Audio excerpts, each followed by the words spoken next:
So before I get started, I need to do a little bit of prep work. I'm going to go ahead and remove the crown molding, remove this light, and I'm also going to verify my the way my floor joists run in the ceiling. So I've gone up in the attic and I know that the floor joists run this way. So they're spaced 16 inches straight down the room here.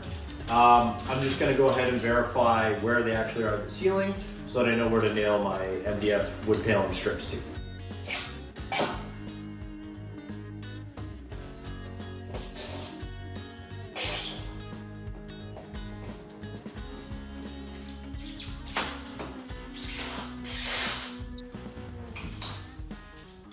I'm actually trying to reuse this crown molding after, so I'm trying to remove it all in one piece without breaking it. I've got the power off, but it's always good to double check.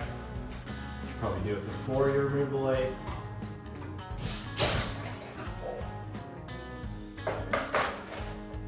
Okay, so now I want to verify the location of the floor joists. So the idea behind that is I want to pre-mark all of these joists so that I know exactly where I'm nailing when I'm nailing in my, my paneling strips. So I've got my stud finder. This guy's perfect. You just run them along the ceiling. I know there's a joist right here. That one check.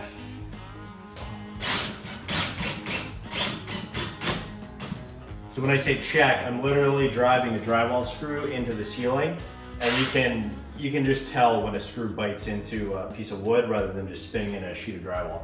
So I know for sure that my first floor joist is here. I was up in the attic, so I know these are at every 16 inch on center.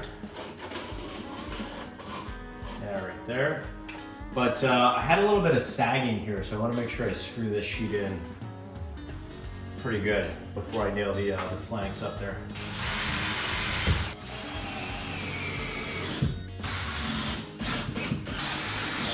Okay guys, so you can see all these tape dots above me. This side of the room is completed.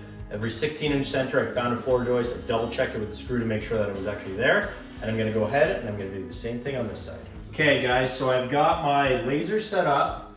I've got my 2 points on either side of the room, and I've literally connected the dots. So this laser right here, that's my floor joist. So I'm gonna go ahead and pre-mark this, so that when I'm holding up the boards and nailing them, I don't have to think and second guess where my floor joists are. I'm gonna know exactly where to nail these things up every single time. So this is a little bit of an extra step, but honestly, I think it's a necessary step. Without this, you'd be doing so much thinking and second guessing. The install would take forever. This is gonna speed things up dramatically. Okay guys, so I'm about to get started and I just wanted to take a quick minute to go over the material I'm going to be using for this install. What I did was I got a 4x8 sheet of MDF. I got 6 sheets of MDF and cut each one into 6-inch strips, resulting in 8 6-inch strips per sheet, 48 pieces total. So I'm going to start in the corner of this room here. The reason I'm starting here is you always have to start in the corner, and this is my nice most straight wall. The other 2 walls on the other side are exposed wood beams. So your first run needs to be as straight as possible because all of your other runs are going to build off that. If this wall is out of square or something, it's going to carry all the way through your entire install. It look terrible. So just make sure that you pick a nice straight wall to start off of and use that to guide your pieces.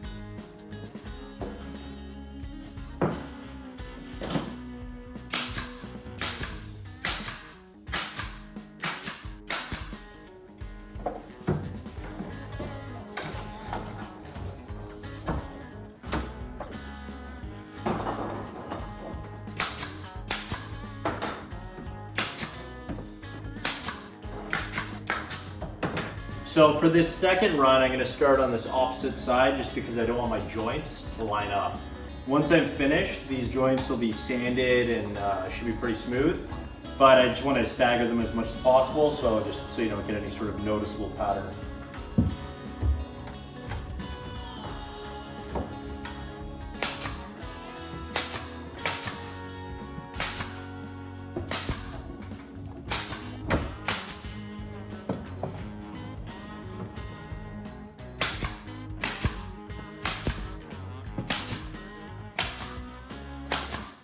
So guys, throughout the course of this install, I've settled on actually using a chisel for my gap. It seems to be pretty consistent. And I can use it to do a little bit of prying as well if I need to.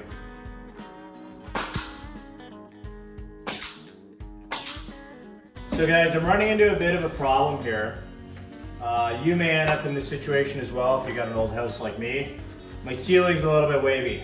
So I'm running into an issue here where this board, like if you have a nice straight span across the wave, it'll even it out and blend it out. But in this situation here, I'm ending kind of in the middle of the wave and there's a bit of a gap here. So I'm gonna go ahead and shim this spot, and then I'm running into a similar situation in the corner. So I'm gonna do my best to try and span these gaps with the full board so I don't have to do any shimming. But in situations like this, I'm just gonna literally take a shim.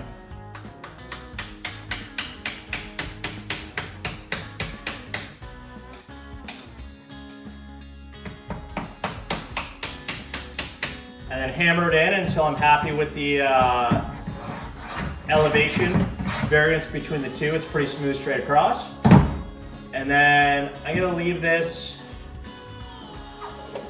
So I want this shim to span between the next, the board that joins up to it. So I'm gonna leave a little bit of the shim coming off. And just cut it a little bit offset.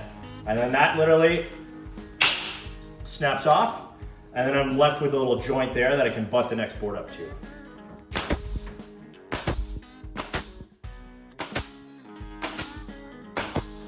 Okay guys, so I've reached the halfway point, and I'm gonna have to deal with this, this junction box.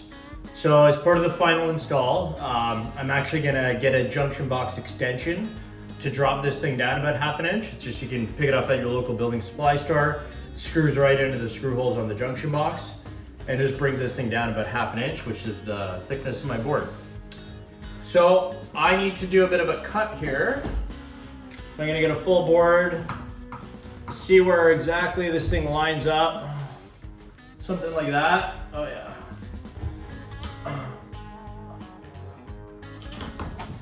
On my board, I've marked out about where the junction box is gonna be.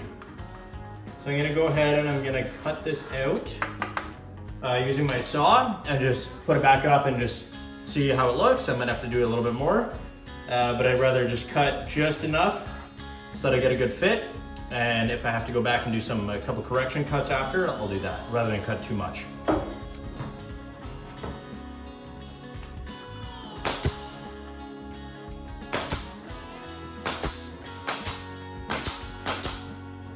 For my last cut for the light there, I'm gonna start a full piece from this side going that way, and I'll do the same thing. I'm gonna put it up, roughly mark it out where it is, make the cut, and then nail it up.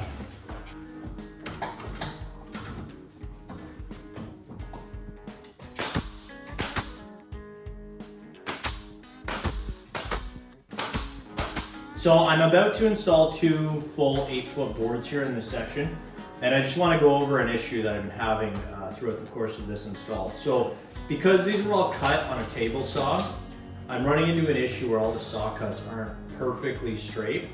So I'm trying to maintain the gap as best as possible. If you've cut your own boards on a table saw, you're definitely going to run into the same issue where they're going to be slightly off. So just whenever you're installing these, start at the one corner and kind of work your way linearly from one end to the other. So when I install this, I'm going to try and butt it right up to this board, match the 2 corners, and then just carry that line, that gap as consistently as I can, working from one end all the way to the other. I'm going to butt up to it right here. That looks pretty good. And then I'm going to eyeball the spacing here. I'm just visually checking it by eye, or you can use your tool.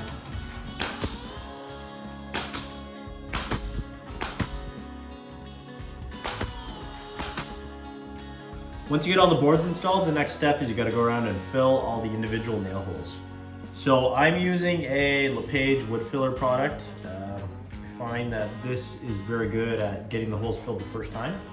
Basically just go around, get a little glob on your finger and just work it into the holes. So I give this a few hours to dry. I'm just gonna let it dry overnight, and then in the morning I will sand the surface, do any caulking, caulk all the edges, and then that takes about 15 minutes to dry, and then after that, you're ready for paint.